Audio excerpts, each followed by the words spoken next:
What's up, everybody? Beautiful morning here, driving down to Folly Beach. Check out the views. We're looking good. Right on the other side. Shout out to Crosby's. Always getting me my bait. 6:31, sunrise is at 6:36, I believe. This little tropical storm come through here, which I'm not sure if it even was a tropical storm, but nonetheless, it was a storm. And it's supposed to be calm this morning, so I figured let's go see what this bite's doing out here. Man, look at this view.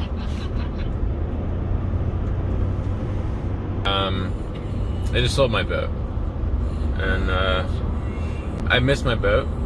It was one of those things where I thought, maybe I'll sell the boat.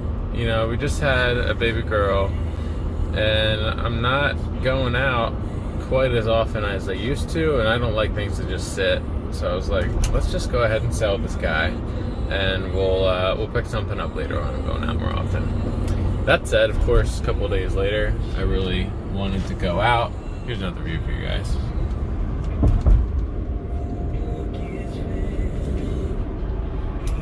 So anyway, wanted to go out, but here we are, land-based fishing. It's all fun as long as we're getting bites. So we're gonna give it a go. We'll see how it goes. All right, guys, we get to Folly Beach, and I'm a little bit annoyed because the county park is closed.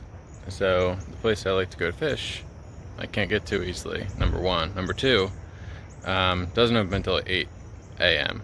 Number two is Folly Beach decided to put all these stupid parking restrictions on. I'm not sure if they're gonna ticket me, but my car's right here where it normally is supposed to be, but I'm not sure if I'm going to come back to a $150 fine, which is pretty ridiculous that I can't even go fish in the morning anymore.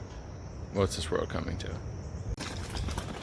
All right, a little update. I was scared to leave my car on the side of the road, which is just pretty absurd, honestly, that I need to be scared about that. But you know, this is the life we live these days. Nonetheless, it's beautiful out here.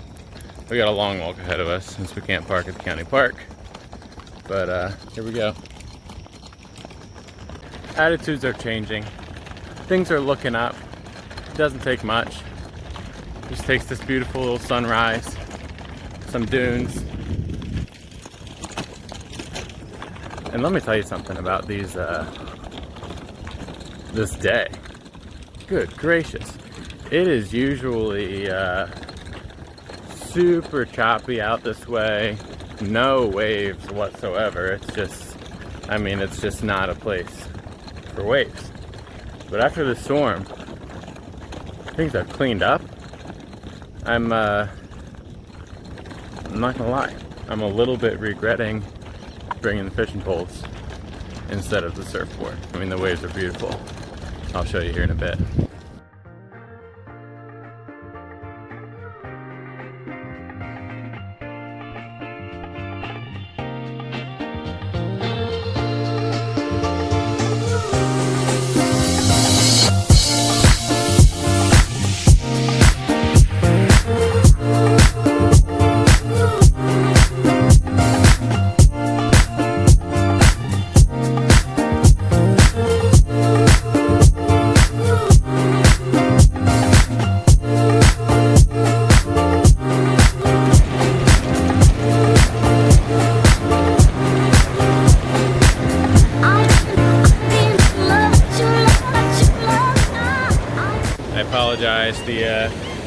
Having a little issue with the GoPro today, but that's all right. And by today, I mean, you know, this is the first time I really tried to use it, so I guess it could be every day. I don't know. I'll figure it out.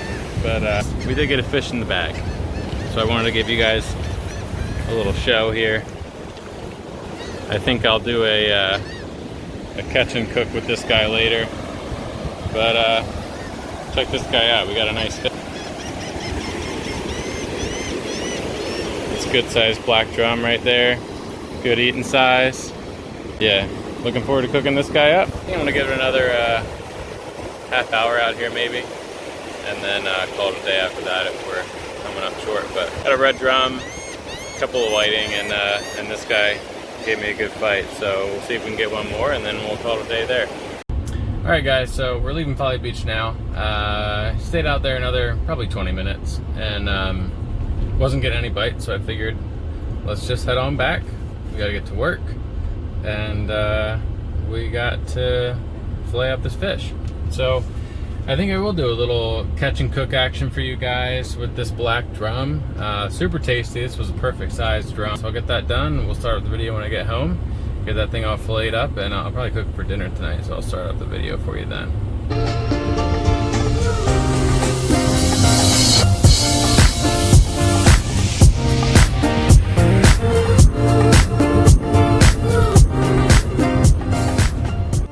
Alright folks, we're back at the house. About to fillet this thing up, but I figure I'd give you a quick little tour here. This is the house. I live here on James Island, South Carolina. That's in Charleston, for the people that don't know James Island. And this is the backyard. This is a little van we got over here. Got that boy. My wife and I lived in there actually for a few months. That was really fun. It actually was fun. But you know, we have an actual real house now.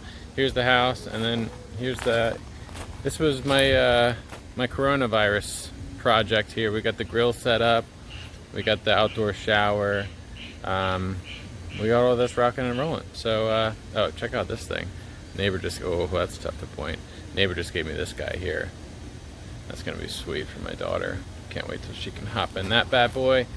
So yeah, another side note too, on just bags in general that don't really leak, like cooler type bags, and you don't want to ruin a nice cooler with fish and like just stuff like that's kind of gross. So check out this guy. Got this guy from Walmart for $4.97. I mean, can you beat it? You can fit all kinds of fish in there. I put ice in there this morning at 6 o'clock, and we still got a good amount of ice. I didn't put a lot of ice. I only had it filled up maybe a quarter of the way.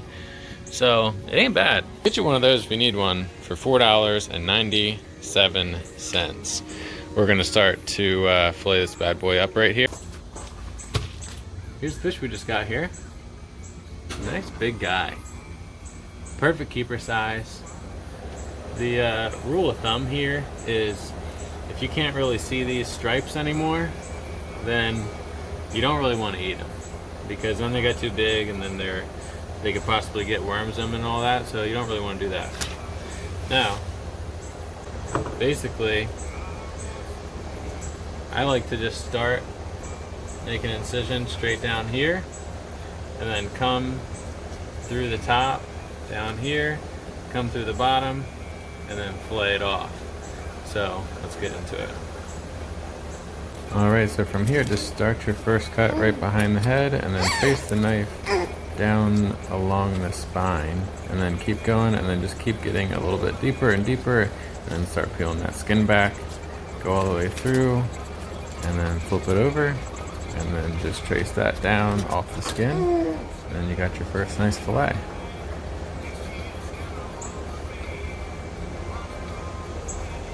And then go ahead and repeat the process.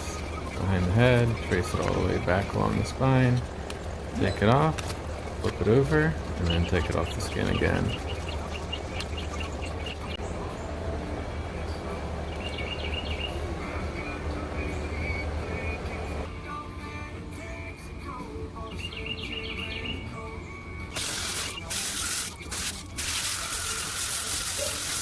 What we have right here, that's the rib cage, so you want to cut that out. That's going to be where most of the bones are in any fish, so you can kind of cut it out on the angle like I did there. You can feel around for some of the bones, make sure there aren't any left over. That should be a good boneless slab right there. And what you see here is the bloodline right there in the center of the fish. I like to take that out. It's a little bit of a fishy taste, so you can just, without wasting too much fish, cut that right out of there. And there you have a clean, white, flaky fish ready for the frying pan. And then what I like to do with the rest of this bloodline is just put it back in another baggie and use it for some cut bait on the next fishing trip. That way we're not wasting anything.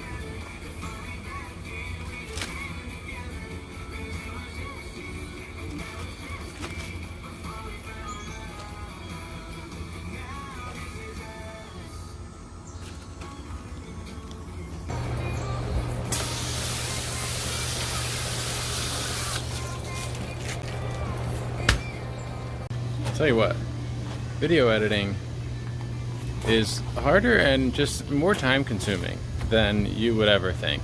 And especially when you have a little peanut like this trying to talk to you all the time and hanging out. But you know what? That's okay, because you're just the sweetest, aren't you? Here. Oh, are we gonna smile?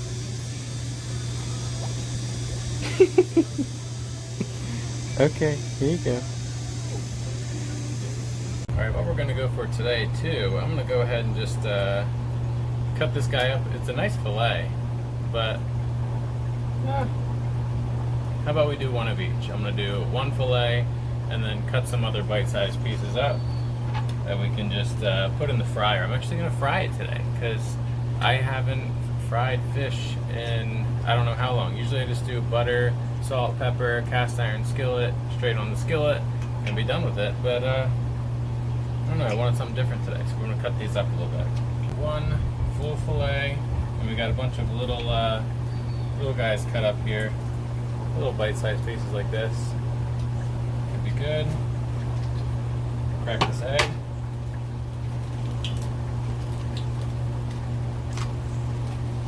Egg in there, and then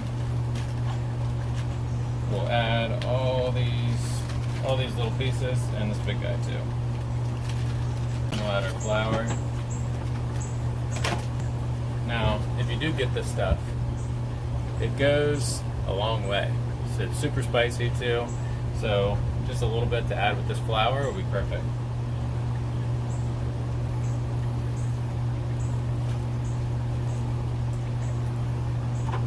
Dip that right in there.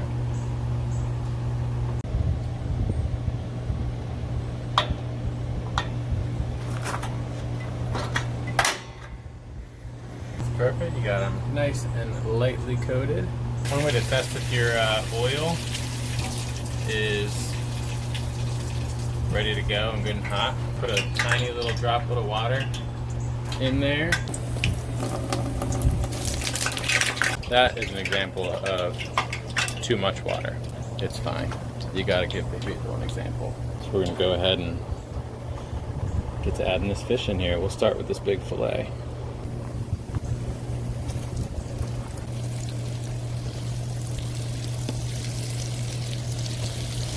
Now I definitely could have put more oil in here. Well, that's not true, I couldn't have. I didn't because I ran out of oil. But it's kind of a good amount of oil.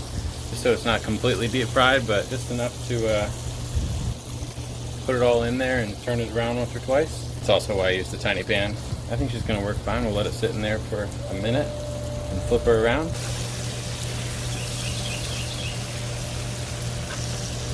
Yes, just a little bit. And just like that, we are done. Look at this. You kidding me? It's some sort of a joke. This came from the ocean. A little bit of flakiness. Perfect white meat. Let's give it a try, shall we? We'll try this guy here. Oh, that's hot.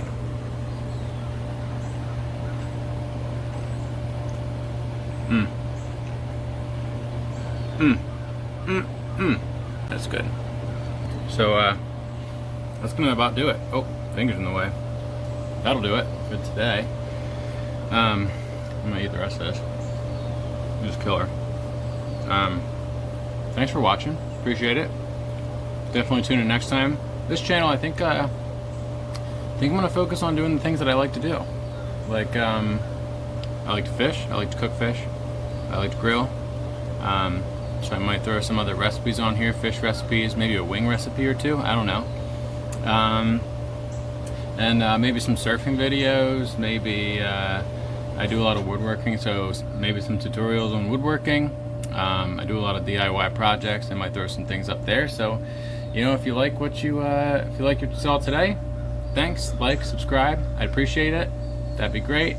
And I'll see you next time. Thanks for watching.